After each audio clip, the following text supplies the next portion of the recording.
The Gonzalez-related data breaches is really a series of prosecutions and indictments that resulted in the most significant identity theft and hacking ring ever prosecuted by the department.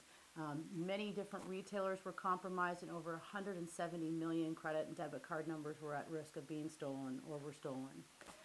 What we learned from that is the individuals responsible for these crimes, for getting into hundreds of systems, were kids that could be in our neighbors' basements doing these attacks. They weren't individuals that had years and years of formal computer training. They were self-taught in their computer skills and able to compromise hundreds of systems. The strategy not to disclose a data breach that involves PII is usually, if not always, a failure.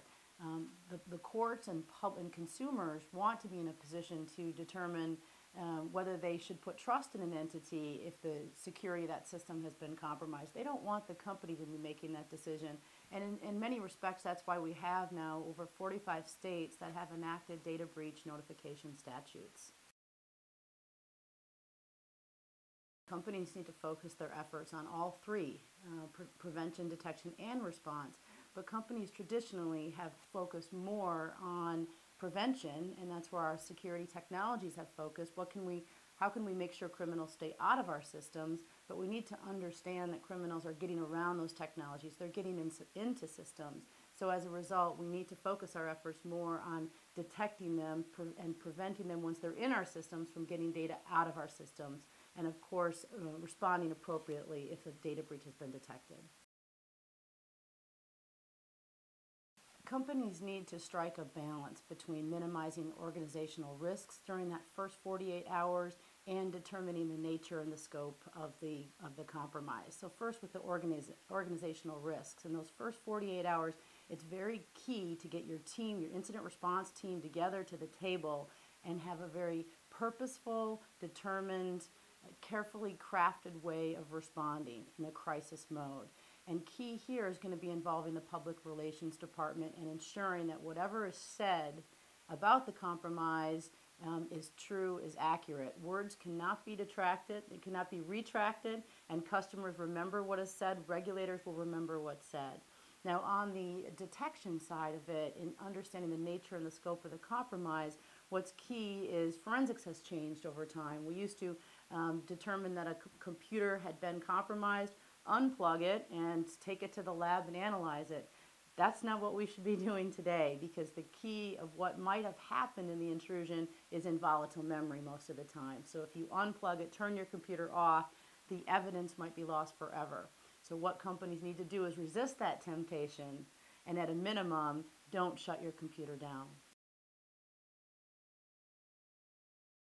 Absolutely necessary. Cyber forensics is one area where you need those specialized resources to respond to computer crime.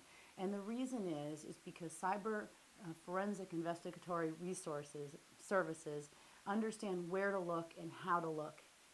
And without that, if you don't have that experience over time of understanding what the computer criminals have done, what they're likely to do, their methods of attack and how they're likely to get information out, if you just come in as a regular forensic examiner, it's a shot in the dark. And I learned after years and years of prosecuting these types of crimes that technical experience over time allows someone to identify the patterns of the criminals and effectively come in and respond.